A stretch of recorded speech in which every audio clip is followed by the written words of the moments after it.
Hi, welcome back to Finoni. It's been a wet old day today. We've got nasty showers coming down, but we're just dashing over to the shed now.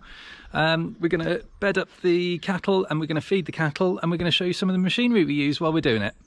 Okay, hope you enjoy it.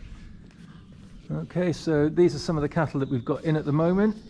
They're in a bit of a mixed bunch really. We've got some polled, some with horns.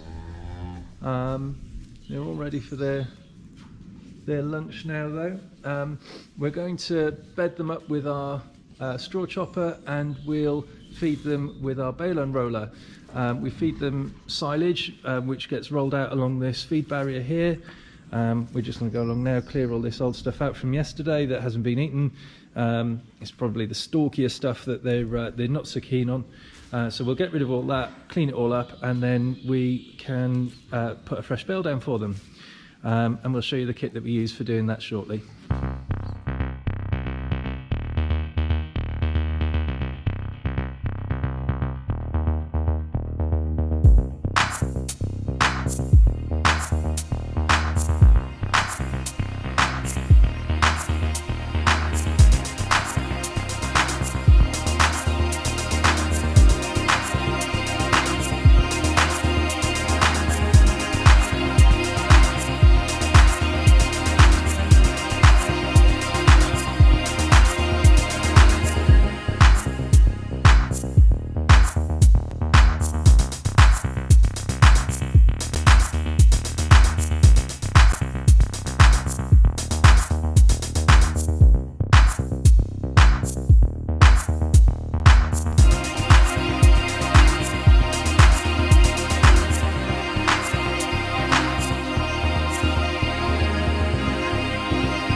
So that's how we clear up. That's basically doing the dishes for the cows, ready to feed them again today. So it's all cleaned out and ready now. So we're going to go and get a bale, stick the bale unroller on the tractor, and we'll stick a bale out for them. So this is our bale unroller. It's made by a company called Hustler, which are a New Zealand company. This is an SL300X, which I think actually is probably last year's. I don't know whether these are still available now or whether these have been superseded by a new model. This one came from River Lee, who were our local agricultural supply place. They've been really good to us since we've been here. We've bought quite a lot of kit from them. As I say, this was one of the first things that we bought for the winter really, because we knew that we were going to need something for using silage this year. We've mainly used hay in the past for feeding everything, but because we'd made our own silage this year, we needed something that could unroll the silage bales for us.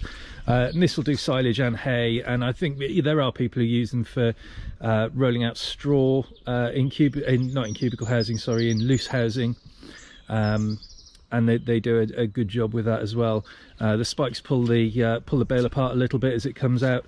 It's theoretically supposed to feed off both sides, but we find that actually it tends to feed a lot better one way than the other, depending on which way the bale has been rolled. But we'll stick it on the tractor now and you can see it in action.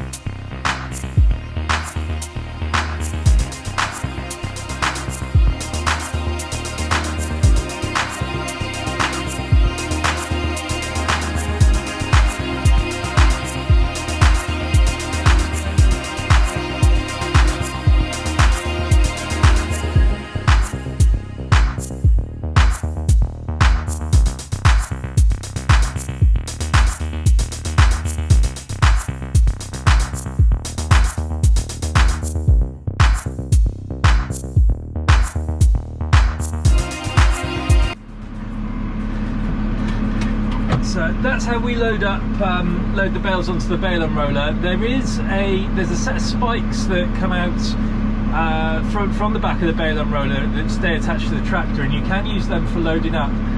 But we found that with our bales that we're using at the moment, I think they're perhaps not quite solid enough to hold on, and they just droop a little bit as you try and get them over the bale unroller, and then it's very difficult to get the wrapping off. But we find doing them the way that I've just done it there is a good efficient way of getting them off. So we'll move around now and attach the bale unroller to the back of the tractor, and then we'll go into the shed and feed them out. So these are the spikes and the hydraulic motor that stay attached to the tractor when you're loading the bale unroller up. We find they work, it works pretty well actually. The spikes are one slightly longer than the other one, so you get the one lined up and then the other one basically will just feed its own way in. And then that just kind of latches on.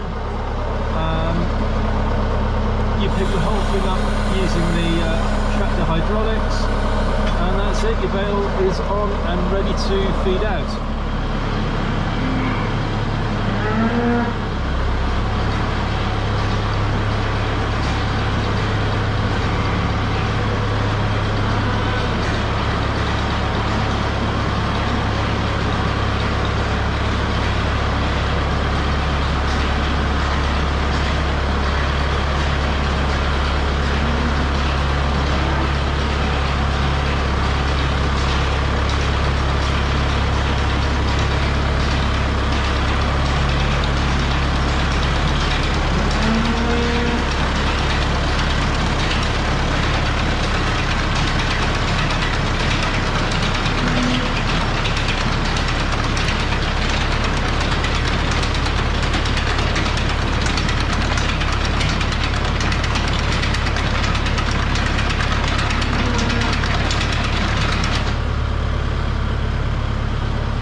So that's the bales unrolled, and you can see the girls are all enjoying it along the fence there.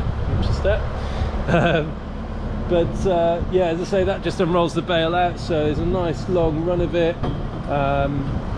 All of the girls can get in along here. I'm saying all the girls can get in along here. They can't actually, because there's not enough spaces on the feed barrier for them all to feed.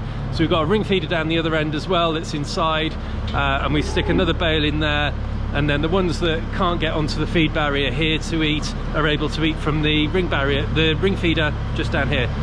So I'll show you putting a bale in there now. So this is our bale squeeze. This is also made by Hustler, the same company that make our bale unroller. This was actually the first piece of brand new equipment that we ever bought when we started farming, and it's been absolutely brilliant. We had a bale squeeze before that we used to use for moving bales around, and it always used to sort of pinch the bales a little bit, and we'd get little tears and nicks, and we used to spend a fortune on patching tape to try and make the bales airtight again.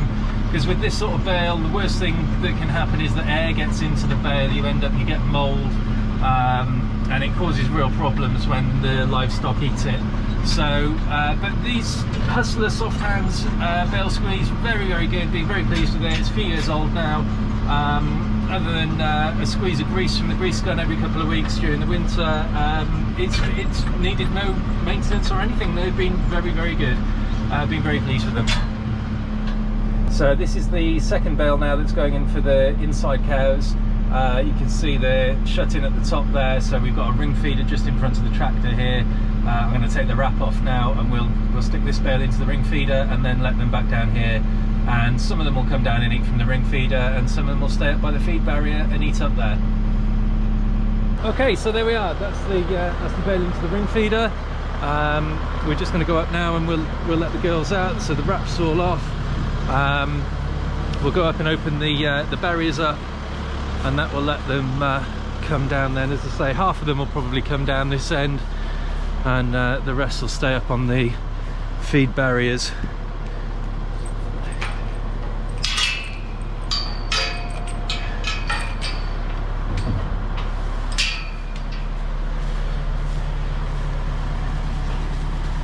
There they come. Come on, boy.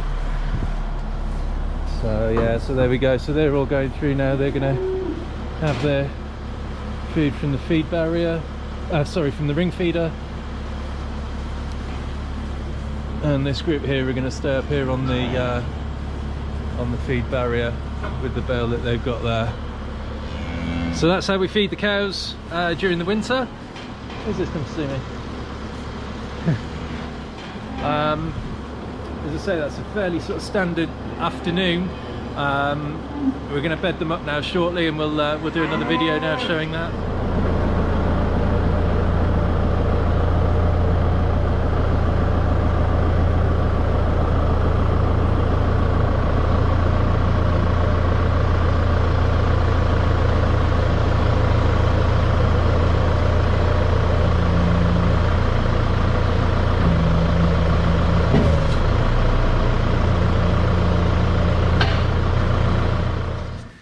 Okay, so this is the straw chopper. Previously to this winter, we've always bedded up by hand, but this year we've found that straw, when we can get hold of it, is very expensive. So we decided to invest in a straw chopper. It reduces the amount of straw that you use by quite a bit, actually, and you can get a nice sort of fairly aerated bed of straw down, which keeps the cattle nice and dry and keeps them healthy. So it's got some benefits as well as the cost savings in terms of the straw. It's got some benefits for the livestock as well. We bought this second hand. It's a few years old, but it had sat in someone's shed for a couple of years apparently and hadn't been used, so it's got a few less years of use on it than the actual age of the machine would suggest. So we've been very pleased with it. As I say, it's the only straw chopper we've had, so never really quite sure. I wasn't quite sure what to expect from one before, but as I say, it certainly does the job well for us. It's nice and compact. We can get it up and down the barn nice and easily. Inside, the way it works, this back door comes down, running off the hydraulics on the tractor. This back door comes down, we can load the bales in at the back.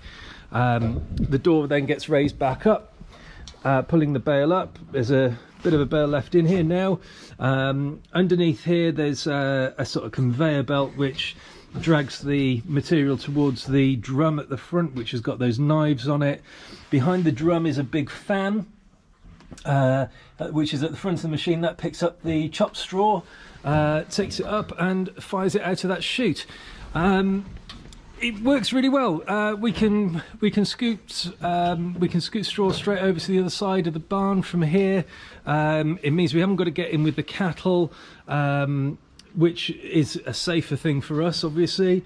The drum and the fan will work off the PTO of the tractor, so you do need to have the hydraulic valves to run it and the PTO as well. It doesn't seem to take a lot of power to run it, to be honest. We run it in economy on the PTO, and it does absolutely fine in that. Maybe if you were chopping silage or something like that through it, you'd probably want a little bit more power on it, but in terms of just chopping straw, it really doesn't need very much at all. What we'll do, we'll load a bale on now shortly, and we'll show you how it all works. So this is the control box for the straw chopper. The top button here does the back door up and down. The bottom button there does the conveyor belt to move the bale towards the drum, the chopping drum. You can move this wheel here backwards and forwards, and that controls the speed that's running at. And the little joystick here controls the chute, so that you can change the direction that the bale is blowing in, or is blown into the housing. So you got quite good control on it. As I say, it seems to work well. It does everything we need it to. So we'll lower the door down now, and we'll load a bale on, and we can see what it looks like with the bale going through.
we bed up the cattle and how we feed the cattle. So that's you can see there the sort of bedding that they end up with from it, so it's all nice and clean, nice and dry for them. It's been a really wet day today, and we've got a somewhat leaky barn, it has to be said, but we bed up with a bale a day, and that just keeps everything nice and dry. You can see the girls there enjoying their silage, so they're all fed, and tomorrow anything that's not been fed, we'll shovel everything up a couple of times probably, come back around a little bit later on today, and we'll shovel up some of that and push it all up a bit tighter on the feed fence.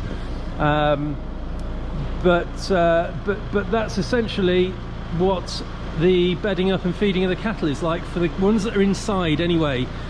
During the winter, as I say, it's slightly different for the ones outside. They don't have silage, they have hay, and we'll do that as another video probably on another day. If there's anything else that you would like to see with the cows or with any of the machinery that we've got, pop it in the comments below. If you've enjoyed the video, give it a like, and hopefully we'll see you again soon. Hope you've enjoyed it all. Thank you, bye.